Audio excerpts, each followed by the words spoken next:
आस्था times, समाजसेवेची आस्था असणारं एकमेव व्यासपीठ। महानगराचे माजी चेअरमन टीके यांना या ठिकाणी श्रीराम सहकारी साखर कारखान्याचे चेअरमन बाळासाहेब शेंडे, त्याचप्रमाणे दूध उत्पादक संघाचे चेअरमन धनंजय पवार, त्याचप्रमाणे जिल्हा परिषदेचे माजी सदस्य दत्ताबाबू अनपट, माजी सभापती शंकरराव मारकर, त्याचप्रमाणे जिल्हा परिषदेचे माजी अध्यक्ष माणिकराव सोबतकर, गुरुले सर, कोण बापू, आपण उपस्थित असणारे सर्वच प्रमुख आहेत, सर्वांची नावं घेतोय। या ठिकाणी दोन कारणासाठी आपल्याला पुढं आपले या ठिकाणी बोलून तुम्ही आणखी वेळ दिला आपल्याला बोलू। आता जो एक विषय होता तो आपल्यासमोर या ठिकाणी लाभकारी सरांनी मांडला, त्यांची आपल्या सर्वांच्या वतीने या ठिकाणी आभार मानतो। या ठिकाणी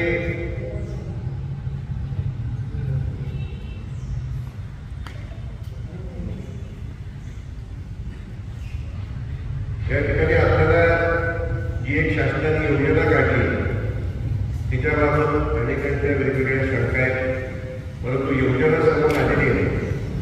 जर समोर योजना आली असेल तर आपल्या भागातील जास्तीत महिलांना या योजनेचा लाभ मिळावा आणि त्या दृष्टिकोनातून आपण जर सर्वांनी त्यामध्ये सहकार्य केलं आणि योजना यशस्वी करण्याकरता जास्तीत जास्त महिलांची नोंदणी जर आपल्याला करण्यामध्ये यश मिळालं तर खऱ्या अर्थाने आपल्या महिलांना त्याचा लाभ मिळाला आणि त्याकरता आपल्या सर्वांना त्यामध्ये ऍक्टिव्हली त्याचा आपल्याला सहभाग असेल।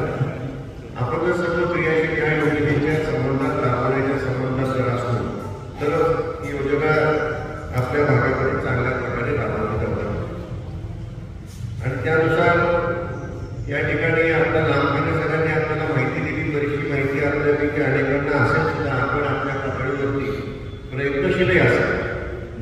तर यामध्ये थोडंफार आपण सहकार्य करण्याची केली। मी लांबकाने सगळ्यांना विचारलं की आपल्याला काय करता येईल आणि त्यांनी स्वतः आपल्या संस्थेच्या माध्यमातून एक 5 लॅपटॉप आणि ते ऑपरेट करणारी काही मंडळी आणि त्याचबरोबर त्या गावातील आपले कार्यकर्ते हे गावामध्ये येतील, तुम्हाला प्रोग्राम येतील, त्या प्रोग्रामप्रमाणे गावामध्ये येतील आणि ज्या काही महिला नोंदवायच्या आपल्याला असतील त्या योजनेमध्ये ज्यांची नोंद करायची असेल त्या आपल्या तिथे नोंदवून देईल। म्हणजे लॅपटॉपबरोबर त्या ठिकाणी आपल्याला काय काय करण्याची गरज असेल, त्या ठिकाणी स्कॅनिंग करण्याची गरज असेल तर स्कॅनर बरोबर घेऊन येईल, वायफाय असेल तर त्यांच्याबरोबर ते डॉलरही आहे आणि तुमच्या तिथे तुम्ही फक्त ज्यांची नोंद करण्याची आहे आणि त्यांना निकषात बसतात त्यांना फक्त तिथे उपलब्ध केलं की बाकी सगळे नोंद होईल। त्यांची कागदपत्र तुमच्या गावातच असतात, म्हणजे एखादा राहायला तरी तुला गावातच म्हणायचं आहे, पलटण नाही त्यांना करण्याची आवश्यकता नाही आणि आपल्याकडून आहे उपक्रम त्या ठिकाणी सुद्धा आपल्याला सर्वांना देता येईल आणि त्या दृष्टीने तुम्ही म्हणाल त्या दिवसापासून अगदी सोमवारपासून म्हटलं तरी, कारण आता त्याला थोडीशी मुदत वाढवून मिळालेली आहे आणि आम्ही सोमवारपासून म्हटलं किंवा माहिती केल्यावर तरी सुद्धा त्यांची तयारी आहे, उद्या परवापासून म्हटलं सुद्धा त्यांची तयारी आणि तुम्हाला आठवत असेल आपण ज्या वेळेला मला वाटतं मिलिंद दिवशी आपला अध्यक्ष होते आणि ज्यावेळेला अशा प्रकारची नोंद करायची, मतदारांची नोंद करायची,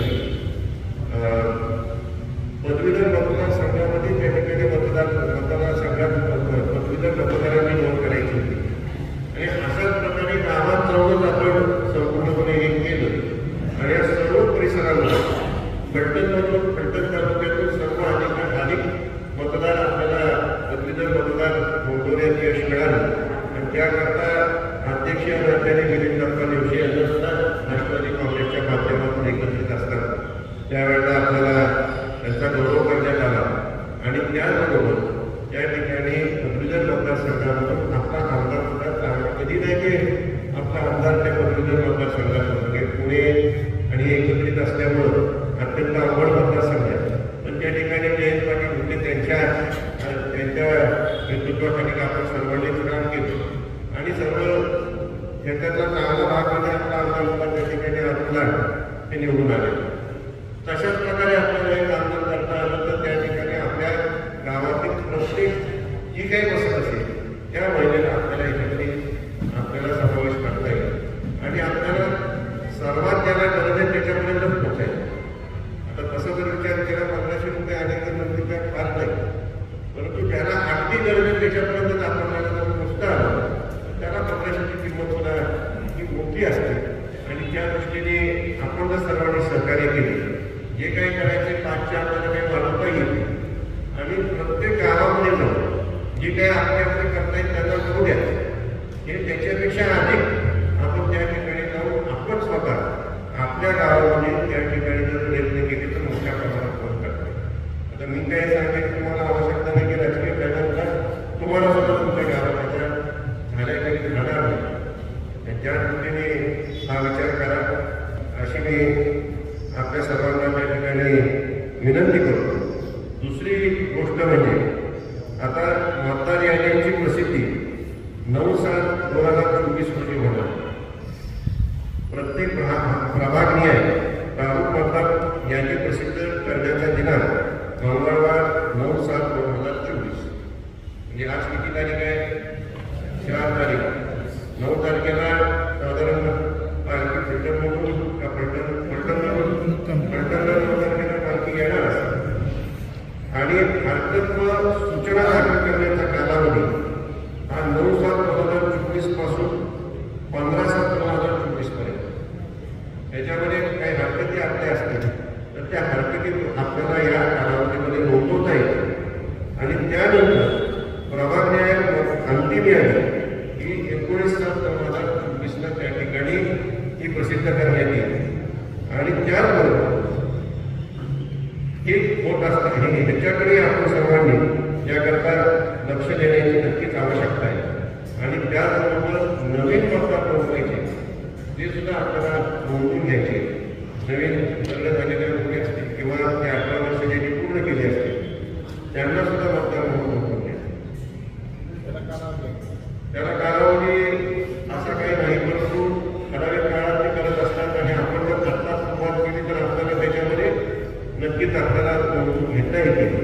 आपल्या विचाराचे आपल्याला नोंदवण्याच्या दृष्टीने जर आपण खर्च केला त्याचा फार मोठा फायदा हा तुमच्या ग्रामपंचायतीपासून पंचायतीतील जिल्हा परिषद विधानसभेपर्यंत आणि ते जरा काळजीने आपण सर्वांनी करायचे आणि त्याच्यामध्ये काही जर मदत लागली तर निश्चित आपण कुठं तुम्ही सांगा त्या ठिकाणी एक केंद्र त्या ठिकाणी ठेवू आणि त्याला तुम्हाला कुठल्याही प्रकारची अडचण येत असेल त्या ठिकाणी त्याची अडचण सोडून घ्यायची.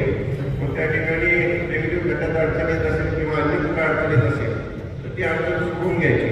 अशा दृष्टिकोनातून आपण थोडंसं जर आपण सर्व सतर्क राहून जर हे काम केलं तर भविष्यामध्ये त्याचा फार मोठा आपल्याला उपयोग होणार आहे आणि ते काम आपण सर्वांनी करावं. विशेष करून आपल्या तरुण कार्यकर्त्यांना करायला हवं आणि त्याच्यामध्ये सुद्धा काही सहकार्य लागेल ते सुद्धा पूर्णपणे या ठिकाणी आपण एक सेंट्रलाइज त्या ठिकाणी टीम ठेवून या माध्यमातून आपल्याला देता येईल.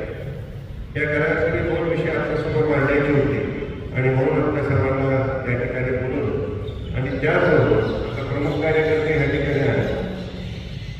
लोकसभेची निवडणुकी नुकतीच पार पडलेली आहे.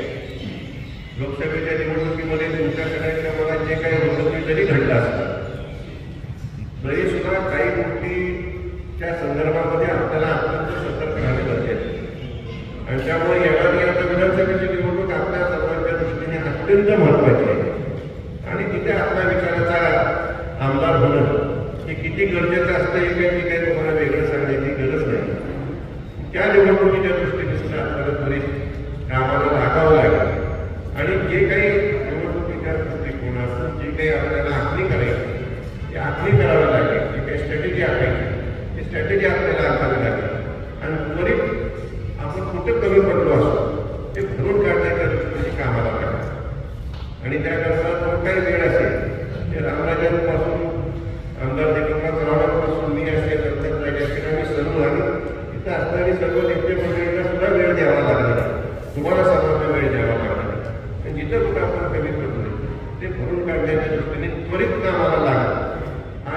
अत्यंत महत्त्वाचा विषय आपल्यासमोर ठेवावा म्हणून आपल्याला सर्वांना या ठिकाणी बोलवतो.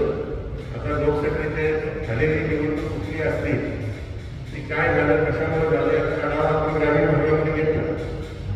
आता आढावा घेतला आता पुढे जायची गरज आणि कुठे नेमकं कमी पडले आपापल्या गावात आपल्यालाच माहिती आहे आणि त्याचं धरून कसं काढायचं हे सुद्धा तुम्हाला चांगलं माहिती आहे आणि चांगल्या ताकदीने आपल्याला इथून पुढच्या काळामध्ये नक्कीच कामाला लागावं लागणार याचा अंदाज आता आपल्या सर्वांना झाला.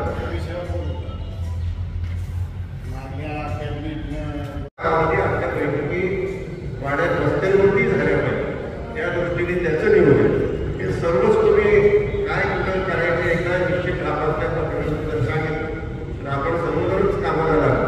पण पुढच्या येणारा तो एक अनिश्चित अशा प्रकारचे सगळं वातावरण आपल्यासमोर या अनिश्चित वातावरणात आपला या ठिकाणी बेस तर आपल्याला मजबूत ठेवावा लागेल.